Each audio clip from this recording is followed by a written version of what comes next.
Assalamualaikum, salam sejahtera. Anda bersama saya di dalam BTO 2314 Computer Edit Design.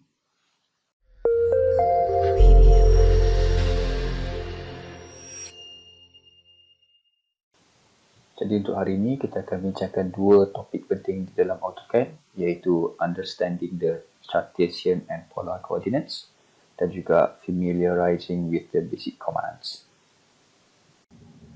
Okey, untuk permulaan kita akan bincang sedikit berkenaan dengan coordinate system. So dalam AutoCAD ni, kalau kita dah buka dan kita nampak dia punya drawing canvas, kita akan dapati di hujung bawah kiri adalah X dengan Y kan. So ni adalah kita punya asas penggunaan AutoCAD menggunakan Cartesian coordinate. So dalam AutoCAD ni kita ada dua kaedah nak gunakan coordinate system untuk kita buat kita punya drawing ataupun design. Satunya dipanggil Cartesian coordinate, lagi satu dipanggil sebagai polar coordinate. Okay. Kalau perasan kat bawah ni ada nombor kan. Nombor ni adalah absolute coordinate yang berdasarkan punya jarak di antara satu titik dengan kita punya 00 absolute coordinate kat sini. Okey. Macam mana nak dapat ni? Kita tekan kat bahagian tepi ni. So akan dapat kalau anda kata off ni dia hilang. Kalau anda kata right, dia akan keluar lah. So, boleh nampak kan, setiap kali saya gerakkan cursor ni, nombor tu pun akan berubah. Saya mendekati ke kosong-kosong ni, dia akan jadi hampir kosong lah. Okey, untuk X dengan Y ni, sebab apa saya sarankan guna bahagian atas ni saja, ialah kerana di sini adalah kuadran yang berbentuk positif lah. Untuk Cartesian coordinate, kalau tengok bahagian nilai-nilai tu, semua adalah positif kan. X adalah positif, Y adalah positif. Kalau kita berubah ke sini, kita pergi ke second quadrant. Di sini adalah di mana X kita sebelah kiri kan. Meaning dia adalah negatif, Y kita masih positif. Third quadrant adalah negatif-negatif untuk dua-dua belah pihak. Dan akhir sekali ialah di fourth quadrant di mana X kita adalah positif tetapi Y kita adalah negatif. Okay, ini adalah kita punya absolute coordinate untuk Cartesian system kita. Tetapi dalam kita nak melukis, kita jarang guna ni lah. Okay, macam mana kita nak lukis satu benda tu, ada beberapa cara lah untuk kita buat dan kita beri command lah bagaimana kita nak draw. So satunya, contoh kita ambil dari sini rectangle ni, kita boleh menggunakan, saya guna snap mode lah, senang supaya dia ada kat situ. Okay, so kita boleh gunakan koordinat biasa kita kat sini dan boleh nampak masih lagi berubah kan dia punya koordinat sistem tu, 150 dengan 120 tu. Okey, katakan kita pilih satu tempat, kita tarik kat sini, kita dapati ada dua nilai yang patut kita ukurkan. Tulis specify at the corner point ataupun bagi nilai. So 110 tu kita boleh type saja, katakanlah nak 100. Dan nak pergi ke yang bahagian bawah 80, kita tekan tab. Kita boleh terus tulis 90 macam tu. Ni kita punya drawing kan. So ni satu cara untuk kita lukis menggunakan tulisan ke atas dengan bawah tu. Lagi satu cara ialah menggunakan type command kat sini. Okay, so menggunakan cara yang sama, rectangle ni, katakanlah saya ambil satu tempat dan saya nak specifykan dia punya lebar dan juga dia punya tinggi. So bagaimana saya nak guna yang bawah ni, saya klik dekat sini. Yang penting ialah sekarang ni awal-awal kita kena guna alias. Alias ni menunjukkan benda tu adalah kita punya relative coordinate. Daripada titik yang first kita klik tadi dan ke mana kita nak pergi. Okay, so di sini katakanlah masih lagi saya nak buat 100 dengan 90. So tekan 100,90. Itu adalah arahannya. Kita tekan enter dan kita akan dapat benda yang sama. So daripada sini kita cari yang first adalah X kita kan, 100 ke sini. Dan yang seterusnya 90 kita cari ke atas. Itu adalah kita punya istilahnya relative Cartesian coordinate. Kalau anda kata kita tak buat alias tu, dia akan refer kepada sini balik. Dia akan refer kalau 0, 100 adalah sini kan, dan 90 di sini. So dia akan buat bentuk macam ni. Dari sini dia akan buat bentuk sampai sini. Which is not apa yang kita nak lah kan. Okay. So sangat jarang lah orang guna absolute Cartesian coordinate, tetapi kita akan guna relative Cartesian coordinate. Okay. Lagi satu yang penting yang kita mungkin patut tahu ialah berkenaan dengan polar coordinate kan. So polar coordinate pun sama, dia ada absolute polar coordinate, ada juga relative polar coordinate. So apa benda polar coordinate ni? Kita bagi satu jarak dan kita bagi pula punya angle, dan itu adalah kita punya polar coordinate lah. So contoh saya buat line, katakanlah saya mulakan line daripada sini dan saya nak buat berapa-apa nilai kan. So ini adalah kita punya jarak untuk polar coordinate kita. So katakanlah saya nak 100 kan. Saya terus automatic tekan 100 dan saya tekan tab, kita boleh tetapkan berapa kita punya darjah kan. 50 boleh 30, kata pulang lah kan. Katakanlah saya buat 50, saya tekan enter. Itu adalah kita punya relative polar coordinate kita. Okay. So nak bukti, kita boleh buat sekali lagi line daripada sini sampai ke sini kan? Betul-betul kat situ, dan kita dapati benda tu adalah 100 dan dia punya bahagian kiri pun adalah 50 kan. So betul lah apa yang kita nak hasilkan. Nak guna kaedah yang sama, boleh juga di bahagian bawah tu. Okay, macam mana kita nak buat? Okay, katakanlah kita nak buat juga 100 dan 50 menggunakan kaedah ini. Sekali lagi saya cuba buat satu line. Okay, nak tiru yang atas lah kan. Okay, saya klik kat bawah ni. First saya klik kat sini, saya klik kat bawah ni. Kena juga guna alias tadi, alias 100, dan saya kena buat bentuk ni lebih kurang kan. Lebih kurang tu dia simbol kepada angle kita lah. So 50, dan kita akan dapat nilai ni lah yang sama kan. 100 dia punya panjang dan dia punya pembukaan dia daripada x axis adalah 50 darjah. Okay, itu dua cara untuk kita hasilkan kita punya line. Of course yang paling mudah bukan menggunakan yang bawah ni kalau nak buat line, tapi lebih kepada kita guna yang tulisan terus kan. So line kat sini, tekan sini, okay, berapa jarak kita nak, terus tulis 100, and then tab, kita nak 50, tekan 50, selesai dapat kan. So dalam AutoCAD ni yang menariknya ialah untuk satu-satu function tu, satu-satu command tu, kita boleh menggunakan beberapa kaedah kan, ikut kesesuaian masing-masing.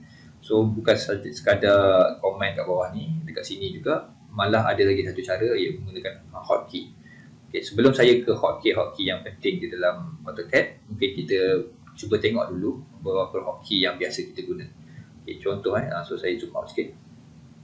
Saya lupa nak maklumkan yang pen ni yang saya bincangkan itu kan. Dia sebenarnya bukan sekadar boleh guna kat sini, tapi kalau anda kata roller mouse kita tu, kalau kita tekan sekali, dia akan jadi pen juga. Lagi mudah kan. So kita boleh tarik ke atas. Okay. So yang selalu kita guna hotkey untuk Word, Microsoft Word ke ataupun PowerPoint ke, semua tu yang biasa guna contohnya Ctrl C kan, untuk copy, Ctrl V untuk paste. Apalagi Ctrl A adalah untuk select semua, Ctrl X untuk cut, Ctrl C untuk undo.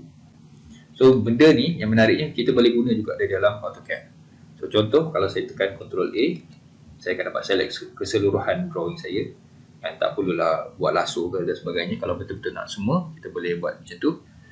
Kita tekan escape, cancel balik, Ctrl C. So katakanlah kita nak ambil satu ni, saya lasso bahagian ni, dan saya tekan Ctrl C. Okay, saya tekan pula Ctrl V. Dia akan suruh, saya dah dapat lah dia punya dua line tu, dan dia suruh pilih kat mana kita nak letakkan. So letaklah mana-mana, tekanlah kat sini, maka dapatlah benda yang sebiji sama. Sekali lagi, kalau buat ni pula, katakanlah saya nak Ctrl C ni, ataupun kita guna Ctrl Z dan Ctrl X. Saya nak cut, so saya guna Ctrl X, hilang, tekan Ctrl V, muncul balik. So dia suruh kat situ specify insertion point. So saya boleh buat kat mana-mana sini. Ok, tak puas hati dengan ni, kita boleh guna Ctrl Z. Saya tekan Ctrl Z, hilang, Ctrl Z sekali lagi, dia akan patah balik satu lagi step. Dan sekarang ni kita nak select semua, contohnya Ctrl A. Tekan Ctrl A, kita dapat semua. Nak delete semua, tekan delete, hilang semua. Nak datangkan balik, Ctrl Z balik supaya dia undo. Ok, so itu adalah basic command yang biasa kita guna dan sangat berguna lah dalam kita punya AutoCAD. Ok, Saya nak start balik semula. Saya kosongkan drawing canvas kita dan start buat lukisan-lukisan lah.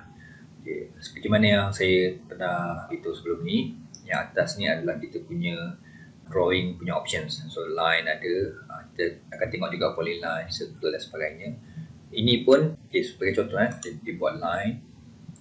Kalau nak snap pun boleh, kalau tak nak snap pun boleh. So katakanlah saya tak snap. Oh sorry.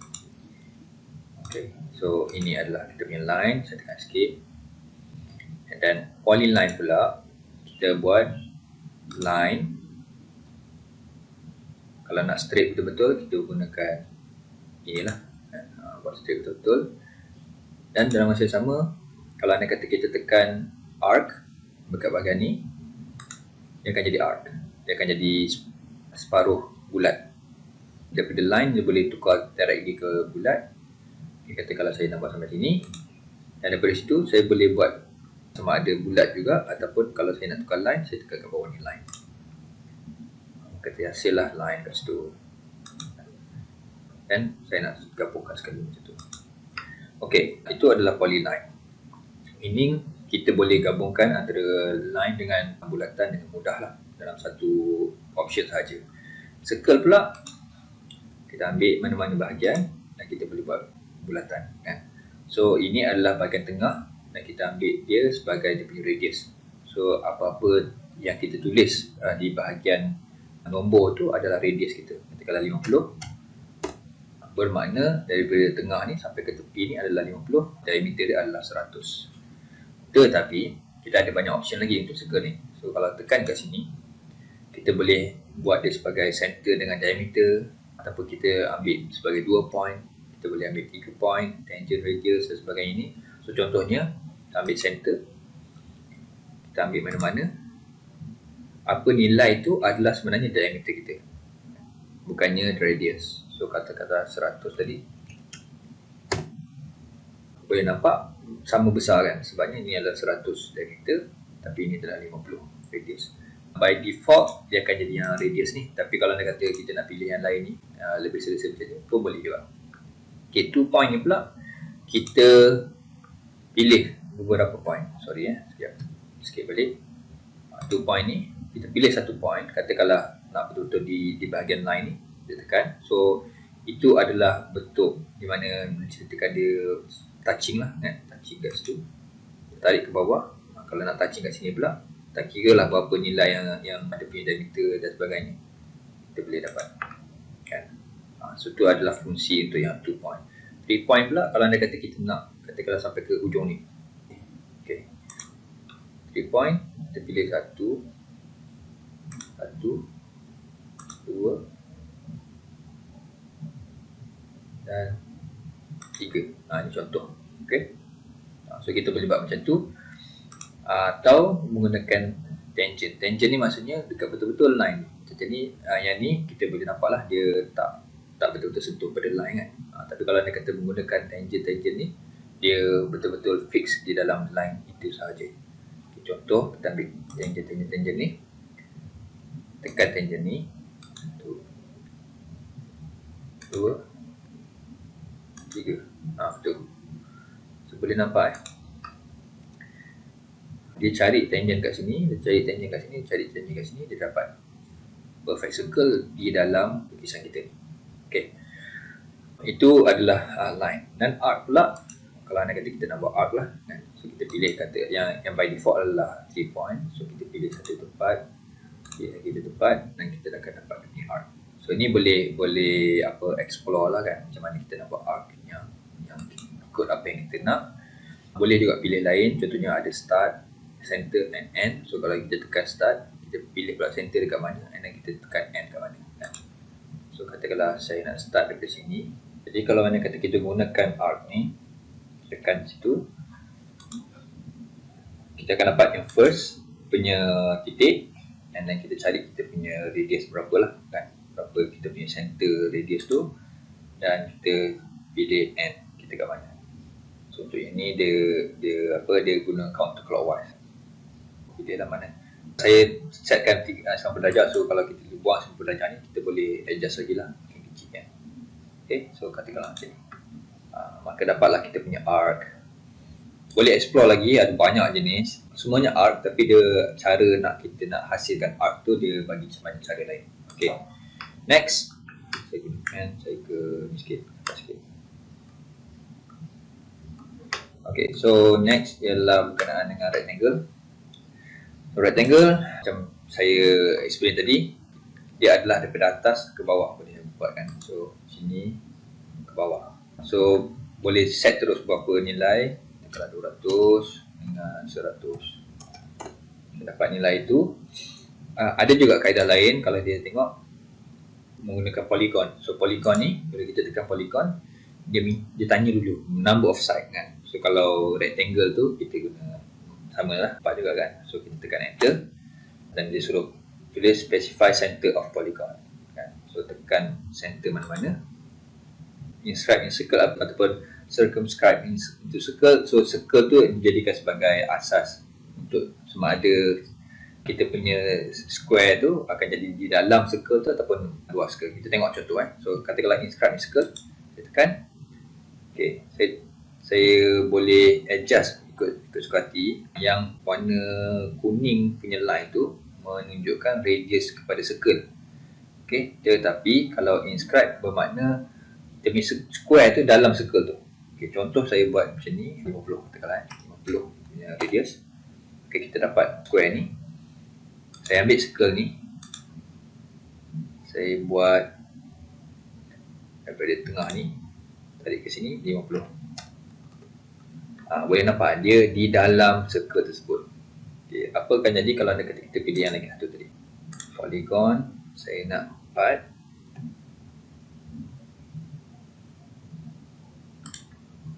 Okay, sekarang ni tanya inscribe ataupun circumscribe. Kita tekan circumscribe lah.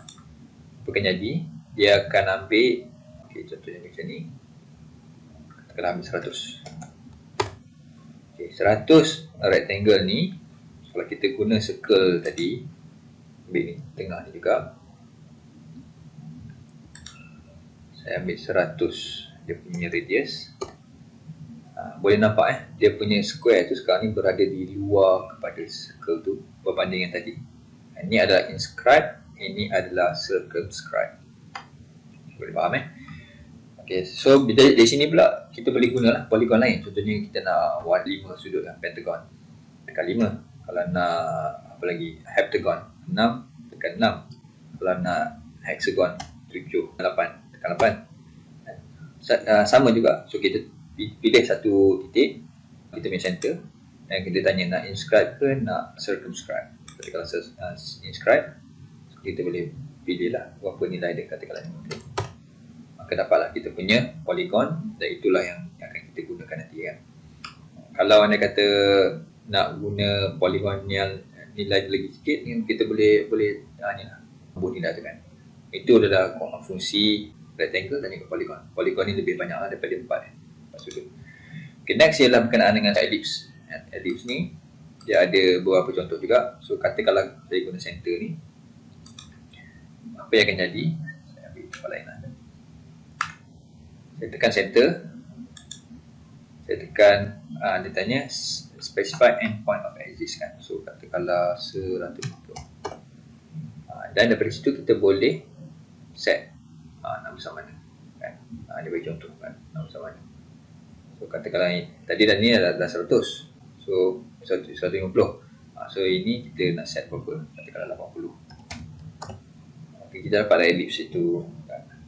Kita boleh guna juga axis dengan end. So 3 klik kita menunjukkan lingkungan tu kan, 1, 2, 3. Berbanding dengan tadi, kita set center, lepas tu kita cari pula yang 2 dan yang ketiga.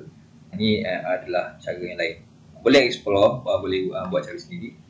Tapi yang biasanya kita akan guna yang center ni lah. Yang ni, hujung ni kita mungkin next, bila dah lebih advance sikit, kita akan tengok lah apa function kita panggil hatching. Tak perlu tahu sekarang ni. So buat masa ni, ini yang penting lah. Okay, untuk yang terakhir, saya ingin perkenalkan juga beberapa hotkeys yang lain selain daripada apa yang saya bincangkan tadi, Ctrl Z, Ctrl C dan sebagainya, yang khas di dalam AutoCAD yang boleh memudahkan kita dan mempercepatkan lagi drawing ataupun design kita nak buat. Okay, untuk asal saya sebutkan kalau nak buat line kita boleh tekan sini kan. Kita Kita boleh juga menggunakan yang bahagian bawah ni, command ni. Kita type je line, dia akan keluar line, dan dari situ kita pilih dan boleh terus automatic kita buat line kat situ. Sama juga ni kita buat line kan, tapi kalau nak guna bawah ni pun boleh juga, kita tekan line, kita akan hasilkan line. Nak lagi cepat, tak perlu tulis kat bawah ni pun, dalam keadaan ready mode kan, yang cursor tu ada segi 4 dekat tengah tu, tekan terus type terus L. Bila terus tekan L, dia akan keluar beberapa option ni lah yang berkenaan dengan L kan, layer, length dan sebagainya. Kita pilih line ni, automatic kita boleh terus lukis line. Ni kelebihan kalau anda kena guna hotkeys letters tu kan. So itu satu cara. Untuk line pun ada juga, kalau polyline contohnya, kita tekan P. Dalam P ni ada banyak jenis, so kita tekan PO ataupun PL, akan keluar polyline. So tekan polyline ni, so automatic sekarang ni kita boleh lukis polyline. So, kita buat line dulu macam ni, and then kita boleh pilih pula arc ni, tekan arc, terhasillah arc. Dan yang lagi satu special, kalau anda kata kita nak buat line balik contohnya, kita nak buat line dan kita nak tutup ni kan, satu cara kita terus ke sini, kita klik. Lagi satu cara, kita boleh tekan saja C, terus tutup. So tu satu lagi cara untuk mempercepatkan kita punya lukisan lah. Contoh sekali lagi, kalau anda kata saya buat satu bentuk, saya naik atas sikit. So bentuknya 1, 2, 3, 4 dan saya nak tutup kat sini kan.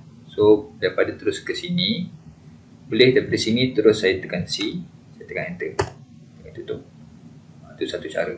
Lagi satu cara, 1, 2, 3, 4, nak tutup ni dekat bawah ni, nampak tak dia tulis close kan. So saya tekan, klik dekat close, dia akan tutup secara automatik. Maka bolehlah apply benda ni, cuba explore lah, line circle pun ada kan. Kalau tekan C akan keluar circle kan. Dan boleh katakan semua yang atas ni, command yang atas ni adalah dia punya hotkey. Kita tekan saja ataupun kita cuba type saja dalam canvas tu, dia akan keluar option ni yang memudahkan kita mempercepatkan drawing kita. Itu saja daripada saya hari ini. Terima kasih. Assalamualaikum warahmatullahi wabarakatuh dan salam sejahtera.